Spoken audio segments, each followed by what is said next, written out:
Hi friends, welcome back. तो हम देख रहे हैं नेपाल प्लेन क्रैश। अच्छा, ये कह रहे थे ना कि नेक्स्ट वीडियो में बताएंगे नेपाल प्लेन क्रैश के बारे में। Yeti airline, flap, spoiler, condition liver, ATR airline. चलो देखें भैया। तो वीडियो शुरू करते हैं। वीडियो शुरू करने से पहले अगर आप चैनल पर नए हो और आपने अभी तक सब्सक्राइब नहीं किया तो जल्दी से पहले सब्सक्राइब के बटन और बेल आइकन को क्लिक कर लो ताकि आपको हमारे सारे न्यू वीडियोस के नोटिफिकेशन मिल जाएं जैसे हम अपलोड करें। अगर आपको वीडियो पसंद आता है प्लीज लाइक एंड शेयर। चलिए शुरू करते हैं। जय हिंद। देखिए 15 जनवरी 2023 को नेपाल में येती एयरलाइन का विमान क्रैश कर गया।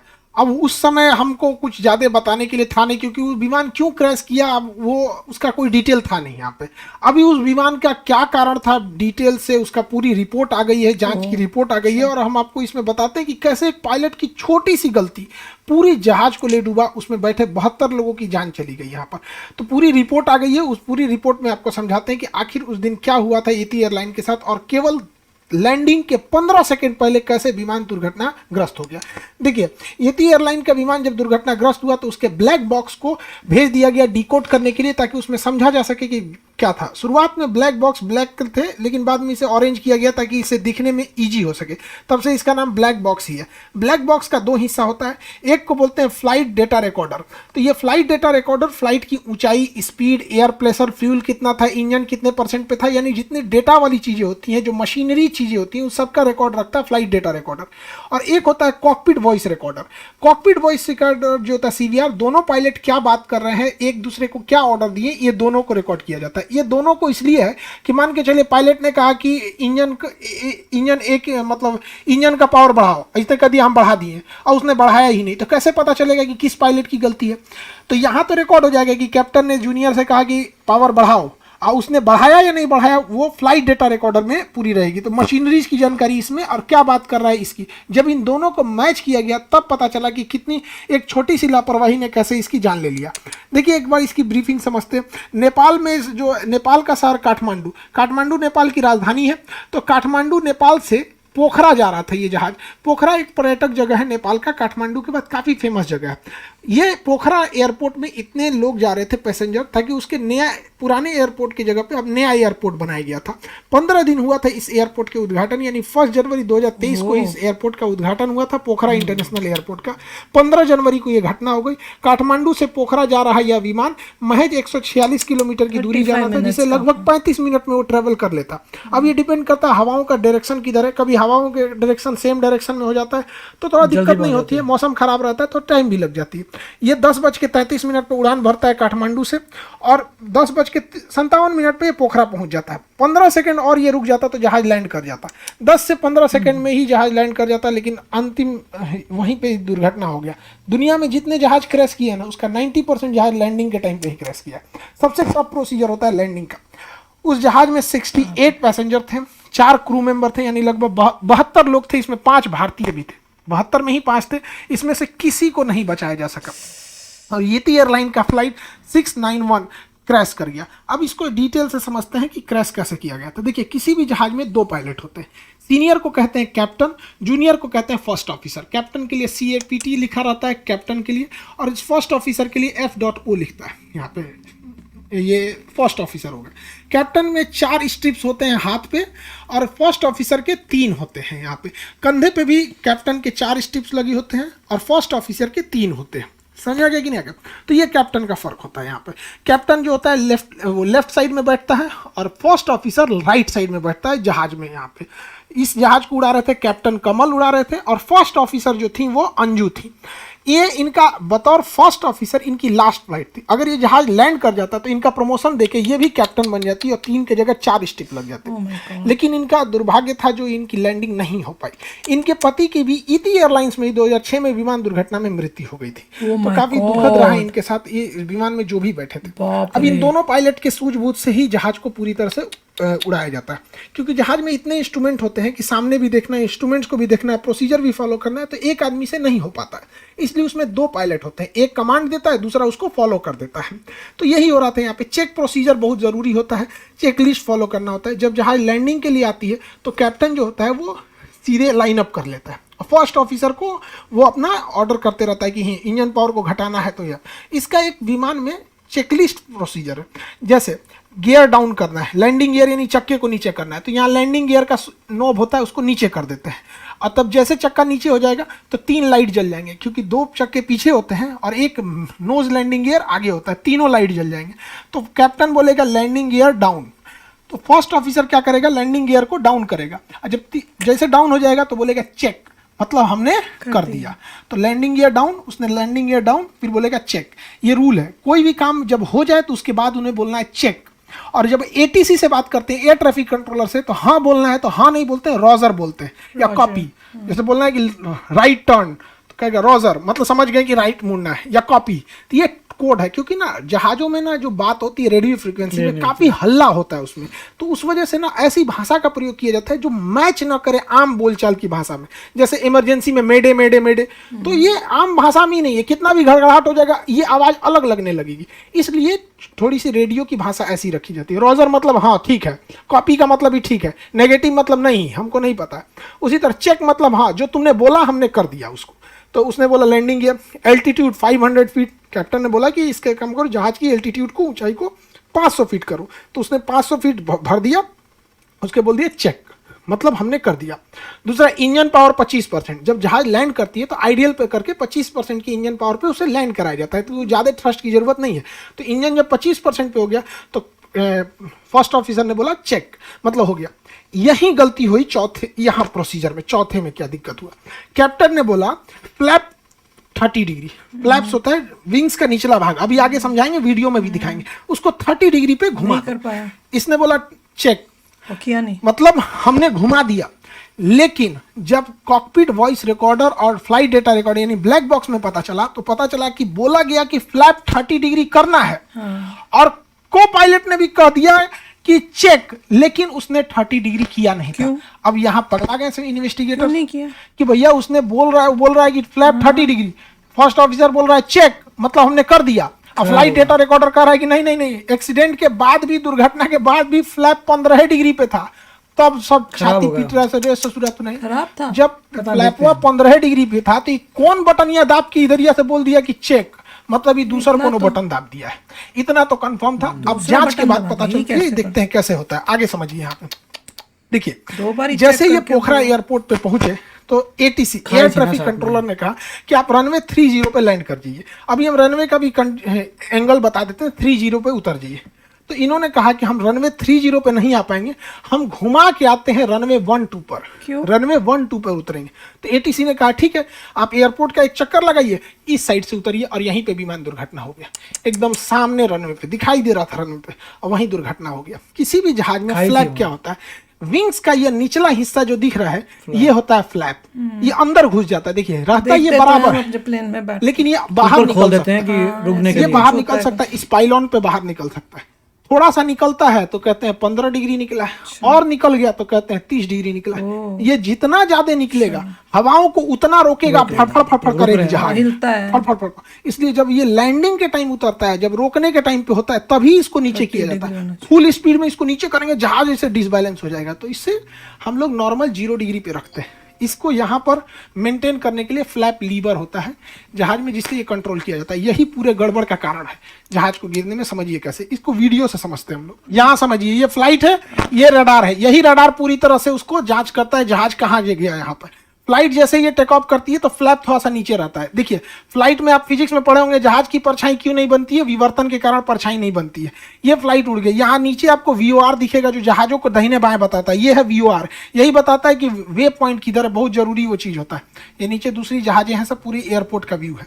देखिए जब जहाजें उड़ती हैं तो फ्लैप को हल्का सा नीचे रखा जाता है, लेकिन वापस फ्लैप को खींच लेता है। देखिए जहाज को पायलट जो है ना, इसको खींच रहा है, इसको वापस खींच के बराबर कर दिया, ताकि हवाओं का ड्रैग कम से कम लगे, हवाओं का झटका कम से कम लगे। देखिए एकदम 0 डिग्री पे एकदम बराबर कर दिया है फ्लैप को, लेकिन उतरने के टाइम इसको कम करेगा। आप गौर से देखिएगा, पूरा फ्लैप बराबर है एकदम। अगर बराबर नहीं रहेगा ना, इतना जोर से हवा लगेगा, बादलों से टकराएगा कि जहाज पलट जाएगा यहाँ पे। इसलिए इसे बराबर रख। देखिए एयरपोर्ट, अब इसको नीचे किया जाएगा, एयरपोर्ट के पास आ गया, देखिए इसको 15 डिग्री झुका रहा है। जैसे जैसे ये एयरपोर्ट के पास जाएगा, इसको और झुका के 30 डिग्री लेके चला जाएगा। अभी तो रनवे से थोड़ा दूर है, पास आएगा तो और एकदम नीचे कर देगा। अब ये नीचे से हवाओं को रोक के स्पीड कम करेगा, और जैसे ये लैंड कर जाएगा यहाँ पे, नीचे से हवाओं को रोकने लगा। अब ये ऊपर से स्पॉइलर खुल जाएगा। ये ऊपर से हवा को रोक रहा है, वो नीचे से हवाओं को रोक रहा है। फ्लैप बहुत जरूरी होता है। ये हवाओं, ये नीचे से रुकता है, स्पॉइलर ऊपर से। जब जहाज रुक जाती है तो स्पॉइलर को नीचे कर देते हैं और फ्लैप को भी रिट्रैक्ट कर लिया जाता है। बड़ा मेहनत से जहाज से एक एक वीडियो बनाना पड़ता है। ये सब चीजों को प्रॉपर एंगल से मिलेगा, तब कभी कभी बैठने के बाद पता चलता है कि इस एंगल पे शूट करना चाहिए, उस एंगल पे उतना सीट ही नहीं मिल पाया प्रॉपर। तो आप ये फ्लैप को समझ गए कि फ्लैप रोकने के लिए बहुत काम करता है। स्पॉइलर ऊपर की ओर उठता है, वो ऊपर से हवाओं को रोकता है, ये नीचे से रोकता है।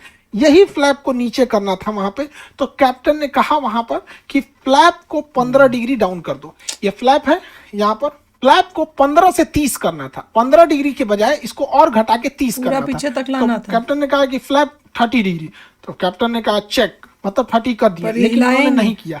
उसको कैप करना चाहिए फ्लैप को नीचे, उसने कर दिया कंडीशन लेबर को नीचे। हो गया यहीं पे गड़बड़। उसने बोला चेक, मतलब हमने कर दिया। इस नॉब को नीचे करने के बजाय इस नॉब को नीचे कर दिया गया यहाँ पे, और ये हो गया गड़बड़। ये था condition lever. Condition lever fuel supply करता है, और जैसे ही इसको नीचे किया गया, इसका फ्यूल सप्लाई बंद हो गया। और उड़ते जहाज में अगर फ्यूल सप्लाई बंद हो जाएगा तो क्या होगा? ये थ्रोटल है, ये स्पीड को बढ़ाता है, उसके इंजन पावर को बढ़ाता है यहाँ पे। अब इतने नीचे हाइट पर आने के बाद जहाज इतना नीचे आ गया है, 500 फीट पे आ गया है, और इंजन अचानक बंद हो जाएगा तो पावर मिलना ही बंद हो गया। और कैप्टन ने पहले ही लैंडिंग की तैयारी करने के टाइम पे इंजन के पावर को 25% कर दिया था। अब वो पावर हो गया 25% से 0%।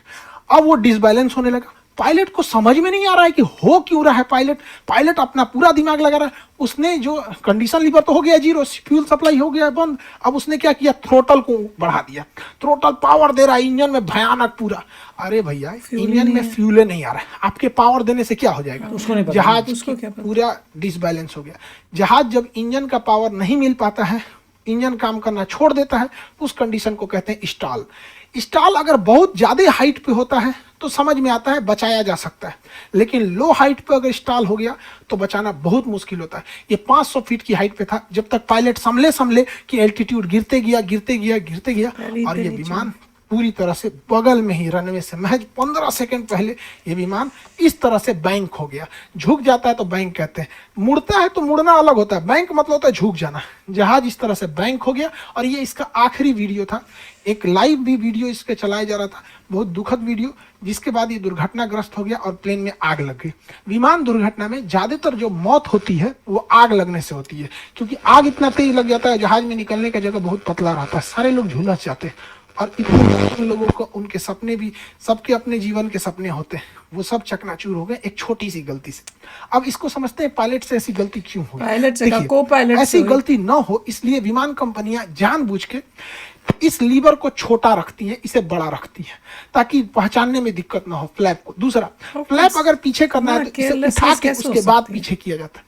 जबकि कंडीशन लेबर में लॉकिंग सिस्टम अलग होता है, इसमें डबल लॉक होता है। यहाँ से पायलट को अगर कंडीशन लेबर को नीचे करना है, हो सकता है कि किसी एक इंजन में आग लग गया हो तो उस इंजन को बंद कर दिया जाता है। इसलिए इसके दोनों का अलग अलग लॉकिंग होता है, यहाँ पर अलग अलग लॉक करने के लिए होता है। इसमें अलग अलग नहीं कॉमन होता है एक ही बार। अब पायलट को कैसे ये कंफ्यूजन हुआ कि इसको पीछे करने के पहले इसमें दोनों हाथ लगाया होगा, दोनों हाथ से ये लॉकिंग लीवर को ऊपर खींचा होगा, उसके बाद पीछे किया तो उसे पता नहीं मैं गलत क्यों उसको ध्यान नहीं आया कि लॉकिंग लीवर तो हम कंडीशन लीवर के लिए करते हैं, फ्लैप के लिए तो बस इसको उठा के पीछे किया जाता है। यहाँ पे एक यहाँ गलती हुई, मान के चलिए ये गलती हो गई तो पायलट को कोई ना कोई अलार्म तो मिलना चाहिए ना। अलार्म आखिर ये कहीं ना कहीं इंडिकेट तो होना चाहिए कि फ्यूल सप्लाई बंद हो चुकी है। तो यहाँ गड़बड़ी हो गया। ये डिस्प्ले इतना ज्यादा होता है और इसमें फ्यूल सबसे छोटा दिखाया जाता है। ये इतने डिस्प्ले में एक होता है प्राइमरी फ्लाइट डिस्प्ले, ये होता है इसमें जहाज की एल्टीट्यूड कितनी है, उसका वर्टिकल स्पीड कितना है, स्पीड कितनी है, विंड डायरेक्शन कितना है, ये सब चीजें, बाहर का टेम्परेचर क्या है, ये सब इसमें दिखाता है। ये दो होता है, कैप्टन के लिए भी होता है, फ्लाइट ऑफिसर के लिए, उसे प्राइमरी फ्लाइट डिस्प्ले कहते हैं।